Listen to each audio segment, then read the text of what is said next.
Hello everyone and welcome to our YouTube channel Vidya Pathshala and I am Jyoti Yadav and I got 90% in my grades. Okay? तो chapter को शुरू करने से पहले I just want to tell you कि इस time पे हम सिर्फ वही चीजें पढ़ेंगे जो हमारे बोर्ड में आए, ठीक? क्योंकि एट दैट टाइम हमें कोई भी मास्टरी नहीं करनी, हमें कोई भी रिसर्च नहीं करना, हमें साइंटिस्ट नहीं बनना है। ओके? हमें सिर्फ इतना पढ़ना है ताकि हम बोर्ड में लिख पाए और अच्छे मार्क्स लेकर आ पाए। ओके? तो इस वीडियो में हम पढ़ेंगे क्या, सिमिलरिटी, सिमिलर क्या होता है, कॉन्ग्रुएंट क्या होता है, एंड अपना theorem number first and second, जो कि है थ्योरम नंबर फर्स्ट है Thales theorem and second is conversion of Thales theorem. Okay, इसको बहुत इजी तरीके से जानेंगे। ये 10 मिनट की वीडियो रहेगी जो कि आपको, अगर आप 10 मिनट देख लेते हो तो ये आपको बहुत ज्यादा आउटपुट देगी। 10 मिनट तो अपना टाइम वेस्ट ये सोच कर देते हैं कि यार मेरे बोर्ड में अच्छे मार्क्स आएंगे या नहीं, ये सब। ओके, तो चुपचाप कॉपी पेन लेकर बैठ जाओ और शुरू कर देते हैं अपना ये चैप्टर। इस चैप्टर में सबसे पहला जो कंसेप्ट आता है वो आता है कॉन्ग्रुएंसी। कॉन्ग्रुएंट क्या होता है? कॉन्ग्रुएंट यानी कि कोई आपको एक मान लो ये ट्रायंगल दे रखा है, ये आपको एक ट्रायंगल दे रखा है, यहाँ पे दूसरा इमेज है जो जो एक स्क्वायर दे रखा है। कॉन्ग्रुएंट में क्या होता है? कॉन्ग्रुएंसी में होता है कि आपका शेप बिल्कुल इक्वल हो, दूसरे पहले का शेप दूसरे के शेप से बिल्कुल इक्वल हो, एंड जो एंगल है वो भी बिल्कुल इक्वल हो। मतलब कि आप मेरा हाथ देखो, ये दिख रहा है आपको, ये है, एंड मैंने ये दूसरा हाथ लिया, इन दोनों को हम ओवरलैप करेंगे, दोनों को हम चिपकाएंगे तो ये एक ओवरलैप बन जाएगा ना, बिल्कुल एक के ऊपर एक, एकदम ढक ले रहा है एक दूसरे को। या जो अपना फिंगर है, इनके बीच में एंगल भी तो है ना कुछ, तो ये भी एक दूसरे को ढक ले रहा है, मतलब कि एंगल भी सेम है और शेप भी सेम है, तो इसे हम कॉन्ग्रुएंसी कह सकते हैं। तो कॉन्ग्रुएंसी हम सीख लिया ना, कॉन्ग्रुएंसी हमने पढ़ लिया। कॉन्ग्रुएंसी यानी कि शेप भी सेम, उनका जो एरिया है, जो इनका जो एंगल है वो भी सेम। ओके, कॉन्ग्रुएंसी पढ़ लिया। अब हम पढ़ेंगे सिमिलर। सिमिलैरिटी क्या होती है? सिमिलर क्या होता है? सिमिलैरिटी क्या होती है? सिमिलैरिटी यानी कि मान लो कि आपको एक ट्रायंगल दे रखा है, ठीक, एक दूसरा ट्रायंगल दे रखा है। ओके, ये मान लिया हमने small A capital, small A small B, small C capital A capital B capital C. Okay, इसमें क्या है? इसमें तो एंगल सेम रहेगा, ये कंफर्म है, एंगल तो सेम रहेगा, बट क्या कि इनका जो एरिया है, जो साइज है, एक एरिया है, इसको क्या कहते हैं, कॉरेस्पॉन्डिंग जो साइड है, जो इसका ये साइड है वह दोनों सेम रहेगा। कॉरेस्पॉन्डिंग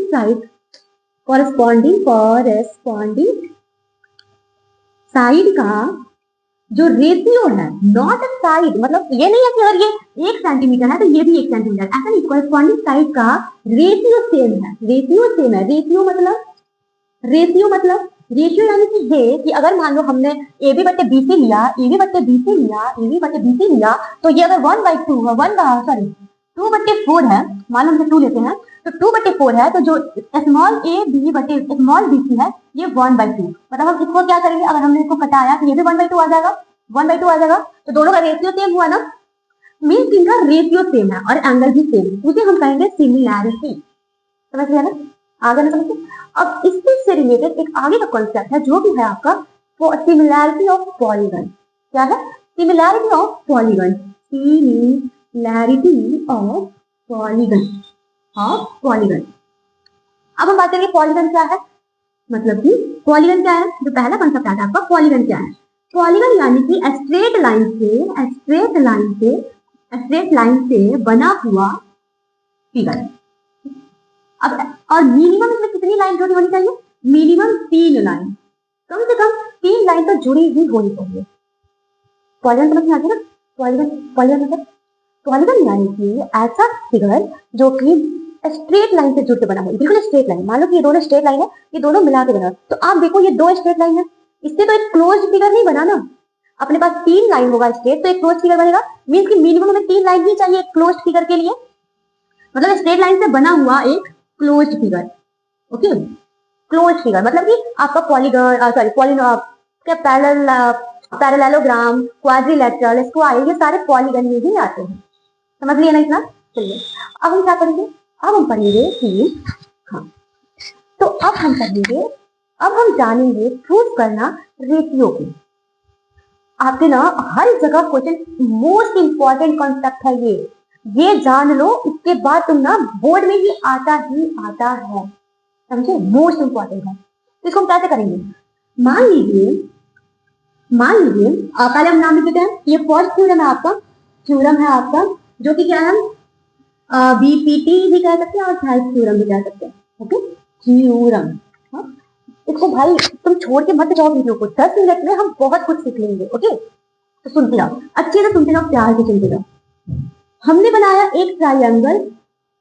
ओके, बना लिया ट्राइंगल। अब हम इसको कट करेंगे, कैसे करते हैं, इसको हम ऐसे यहाँ पे कट करेंगे, कट कर लिया, इसको नेमिंग करेंगे, तो ये आएगा आपका ए बी सी डी और ई। ओके ओके, हमें प्रूव करना है कि जो आपका AD बटे DB है इज इक्वल टू AE बटे EC। हमें इनके लाइन का जो रेशियो है इसे प्रूव करना है, हमें ये प्रूव करना है, टू प्रूव हमें ये करना है। ओके, तो अब हम कैसे कर सकते हैं, तो भाई सुनो, तो बिल्कुल प्यार से सुनो, प्यार से एकदम अच्छे से हम क्या करेंगे, तो आपका जो स्टेप नंबर फर्स्ट आता है वो ये आता है कि हम कंस्ट्रक्शन में कुछ नहीं करना, कंस्ट्रक्शन में हमें कुछ नहीं करना, क्या करना है, हमें इसको प्रूव करने के लिए हम ट्रायंगल का फॉर्मूला लगाएंगे, और ट्रायंगल का फॉर्मूला क्या था, half into base into height होता है ना, हाइट। तो यहाँ तो हमें बेस दे रखा है, हाइट तो दे नहीं रखा है, तो हाइट तो हमें बनानी पड़ेगी ना। तो मतलब कि कंस्ट्रक्शन में हमें हाइट बनानी है। ओके, कंस्ट्रक्शन में हमें हाइट बनानी है। और क्या देखो, आपको दे रखा है कि यहाँ पे हमें ए और ईसी को प्रूव करना है, मीन्स यहाँ पे हमें भी एक और ट्रायंगल यहाँ पे ऐसे लाइन बनानी पड़ेगी, ट्रायंगल बनानी ही पड़ेगी, ताकि हम एक ट्रायंगल को ले और अपना ईसी को पूरा प्रूव कर पाए, बनानी पड़ेगी ना। तो हाइट बनाने के लिए हम क्या करेंगे, तो आपको पता है कि ट्रायंगल में हाइट बनाने के लिए हमें क्या करना रहता है, हमें जो आपका एक वर्टेक्स है उससे हमको वर्टेक्स से बेस पे परपेंडिकुलर लाइन ड्रॉ करनी होती है, पता है ना। तो वर्टेक्स आपका क्या है, ई है, तो यहाँ से हम परपेंडिकुलर लाइन करेंगे, ड्रॉ इससे, ठीक है। अभी हम बात, और फिर हम इसका जो डी से परपेंडिकुलर लाइन ड्रॉ करेंगे यहाँ पर। ओके, मतलब इसको मैं एक बार और समराइज कर दूंगी बहुत अच्छे से, बस सुनते जाओ। इतना तो हमें क्यों यहाँ पे कंस्ट्रक्शन करने की जरूरत पड़ी है तो पता कर लिएगा। अब देखिए, अब क्या करना है, सबसे पहले हमें प्रूव करना है AD बटे DB को। तो AD बटे DB को प्रूव हमें करना है, तो मीन्स कि इसका रेशियो प्रूव करना है, तो उसके लिए हमें तो ट्रायंगल लेनी पड़ेगी। लेकिन एक बात बताओ, यहाँ पे इतनी सारी ट्रायंगल है, हम कैसे पता करें कि हमें कौन सी ट्रायंगल लेनी है। तो उसके लिए हम देखेंगे कि ऐसा कौन सा ट्रायंगल है जिसमें AD आए और DB भी आए। तो AD के लिए क्या है आपका, यहाँ पे है AD, मीन्स कि हम यहाँ पे ट्रायंगल लेंगे ये बड़ा वाला, यानी कि इन ट्रायंगल हम लिखेंगे, इन यहाँ पे ऐसे कर देते हैं, हम लिखेंगे इन ट्रायंगल AEAD, ये हम पहला ट्रायंगल ले लिए। एंड अब दूसरा ट्रायंगल क्या लेंगे, दूसरा ट्रायंगल लेंगे DB वाला, जिसमें DB आ जाए, ये आ गया, मीन्स हम लेंगे EDB एंड ट्रायंगल EDB, ठीक है। समझ लिया ना, क्या मतलब समझ में आ रहा है, तो जल्दी से कमेंट में बता दो। ओके, तो हमने तो ये पढ़ लिया EDB। अब हम देखो क्या करेंगे, अब हमें करना है एक एक ट्रायंगल को सॉल्व करेंगे। तो ट्रायंगल EAD का अगर हम फॉर्मूला लिखें तो ये हो जाएगा आपका half into base into height, होगा ना। तो क्या हम लिख सकते हैं हाफ, ऐसे कोई लिख देते हैं, तो क्या हम इस बेस को, देखो बेस क्या लिखेंगे, बेस तो आपका DE हो गया, नहीं बेस तो आपका DA हो गया, हुआ ना, DA हुआ। तो क्या हम बेस की जगह पे यहाँ पे DA लिख सकते हैं, ऑब्वियसली लिख सकते हैं। हम DA को बेस क्यों लिखे हैं, यू नो वेल, यहाँ देखो E से DA पर हमने परपेंडिकुलर लाइन ड्रॉ किया है, इसीलिए यार DA को ही हमने एज्यूम किया है बेस। ओके, चलो बेस। अब हाइट तो हमने यहाँ पे ली है EF, हाइट EF हमने ले ली, तो यहाँ पे हाइट को हम मिटाकर EF लिख सकते हैं। ओके, लिख सकते हैं ना। अभी देखो, अगर तुम्हें समझ में नहीं आ रही तो बिल्कुल भी पैनिक मत करो, एक बार और हम इसे समराइज करेंगे और बहुत अच्छे से समझ लेंगे। ओके, ये कोई बहुत हार्ड चीज नहीं है। फिर हम ट्रायंगल को, इस वाले ट्रायंगल को लिखेंगे EDB, यहाँ पे भी हमने लगाया। तो अब इस EDB के लिए हम बेस क्या लेंगे, EDB के लिए हम बेस लेंगे BD, BD को बेस लेंगे, हमने BD को बेस लिया। और आपको पता है कि ये जो ट्रायंगल है इसमें बीडी और ये दोनों, अगर हमने यहाँ पर हमने इसको कॉमन लिया तो ये दोनों इक्वल है, तो इसका हाइट दोनों के लिए सेम ही होगा, तो यहाँ पे हम ई एफ लिख सकते हैं। ये दोनों लाइन जो है आपकी वो तो पैरेलल है ना, तो पैरेलल लाइन में जो उनका हाइट है, अगर कोई लाइन पैरेलल है और उस पर जो उसका हाइट है वो सेम होगा। दोनों अगर दो पैरेलल लाइन है तो अगर एक पर जो हाइट करोगे, हाइट लोगे तो दूसरे वाले जो लाइन है उसका भी हाइट सेम ही होगा। मतलब पैरेलल लाइन पर ड्रॉ होने वाली हाइट दोनों के लिए सेम होती है, ओके। अब तो हमने लिख लिया। अब हम इन दोनों को करेंगे डिवाइड। इन दोनों को अगर हम डिवाइड करेंगे तो आपका क्या बनेगा, इन दोनों को डिवाइड करने पर हमारा जो आंसर आएगा ट्रायंगल EAD बटे triangle EBD is equal to AD बटे BD। आ गया ना,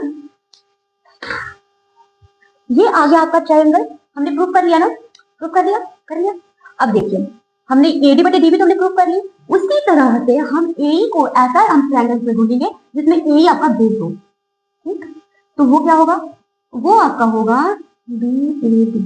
अब हम यहाँ पे ट्रायंगल लेंगे, ट्रायंगल EAD, नहीं आपका ट्रायंगल बनेगा DAE and triangle BEC, okay. यहाँ पे बनेगा आपका G, ओके।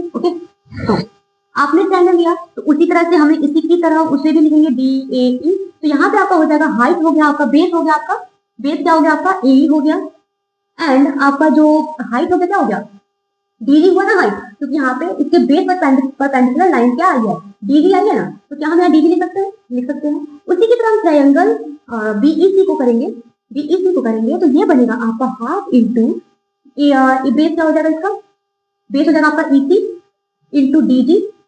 तो यहाँ पे आ जाएगा आपका ट्रायंगल BAE बटे triangle BEC is equal to AE बटे EC, ओके। मीन्स कि हमने प्रूव कर दिया कि जो दोनों ट्रायंगल है वह पैरेलल है। तो क्या हमने यहाँ तो प्रूव कर दिया, और ये दोनों सारे लाइन्स को हमने प्रूव कर लिया, तो क्या हम लिख सकते हैं कि AD बटे BD is equal to AE बटे EC।